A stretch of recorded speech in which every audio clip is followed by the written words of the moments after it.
I always knew I wasn't the favorite. But I never thought my own mother would look me in the eye and say the words that would burn into my memory forever. Everything will go to Mark and his kids. You won't get a single cent. She said it so plainly, like she was reading off a grocery list. And then she handed me the will. Neatly printed, notarized, and signed. I stared at it in disbelief, waiting for the punchline. Some cruel joke. But her face was stone. Mark is my stepbrother. My mother married his father when I was 16. By then, it had just been the two of us for nearly a decade.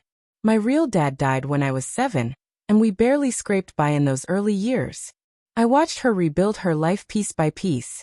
I watched her cry over bills, hustle through 2 jobs, and collapse from exhaustion. I helped raise myself. When she met Harold, Mark's dad, she said it was like finding light after years in the dark. He was older, financially secure, and had a calmness she never knew. They married quickly. We moved into his big, quiet house in the suburbs, and suddenly, I wasn't her world anymore. Mark was polite at first. He was a year older than me, smarter in a smug kind of way, and had this way of turning everything into a competition. Grades, friends, chores, nothing was off limits. I thought I'd get used to it. But I didn't. Our parents treated us like equals, but that wasn't how it felt. When I got a B+ in math, it was try harder next time. When Mark got the same grade, it was we're so proud. He got a new car at 17. I got my mom's old station wagon with a broken heater. Still, I kept my head down. I got into college on scholarships and worked every weekend to cover expenses. I never asked for help. I never expected much. I just figured that was the price of independence. After college, I moved to another city for work. Visits home were rare and awkward.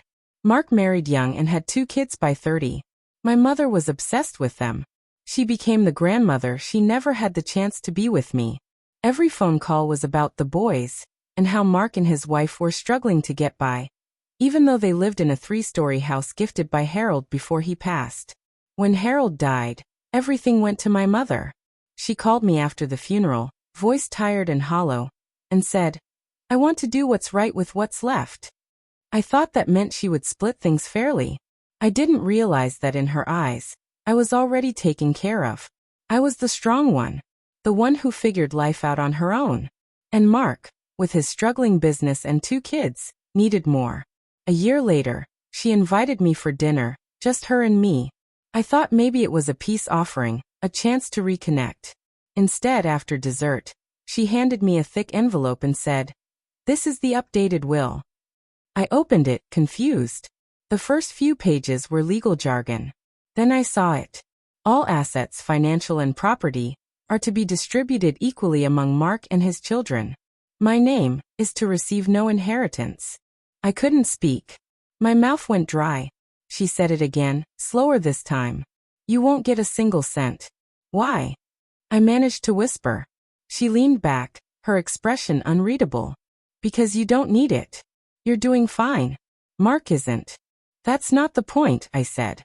"It's not about needing money. It's about being your child. About what's fair." "I've done more for you than you realize," she said coldly. "You always wanted to be independent. You were proud of that." "I was a kid," I said.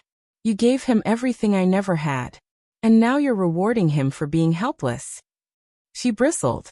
"Don't be cruel. You don't have children. You don't understand how hard it is." I stared at her, this woman who used to hum lullabies in the dark when I couldn't sleep, who used to warm my socks on the radiator before school. And now she was a stranger. Someone who looked me in the face and decided I wasn't worth remembering in death. I left without saying goodbye. For weeks, I tried to let it go. Told myself that money didn't define love.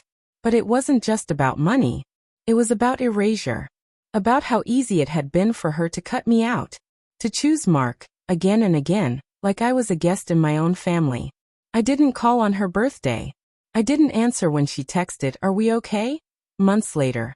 I didn't go to Mark's son's birthday party, even though they sent an invitation addressed only to Auntie, optional. I stayed away. Years passed. She grew older. We spoke less and less. Mark kept her close, taking her to appointments, handling her prescriptions, playing the role of dutiful son. But I never forgot the will. I never forgot the message. You don't matter enough to be remembered. When she passed, I got the call from Mark. He sounded almost cheerful, like he'd been preparing for the moment. She went peacefully, he said. The lawyer will be in touch. I didn't cry. The lawyer did call. Just to confirm, as per the will, that I wasn't named. Not even a personal item. Not a letter. Not a photo. Nothing. I hung up and sat in the silence of my apartment. No tears came. Just a slow, deep ache. I didn't go to the funeral. Instead, I wrote a letter. Not for her, but for me. I wrote everything I wished I could say, that I wasn't angry, just hollow. That I had always tried to be enough. That I didn't need the money, but I had needed her to say I mattered. I burned it in a candle and watched the smoke rise. Letting go. In the only way I knew how. And then I went on with my life. Because I learned something important. Sometimes the deepest betrayal doesn't come from enemies, or lovers, or strangers. Sometimes it comes from the person who once tucked you in at night, and later decided that love had conditions. And I wasn't one of them.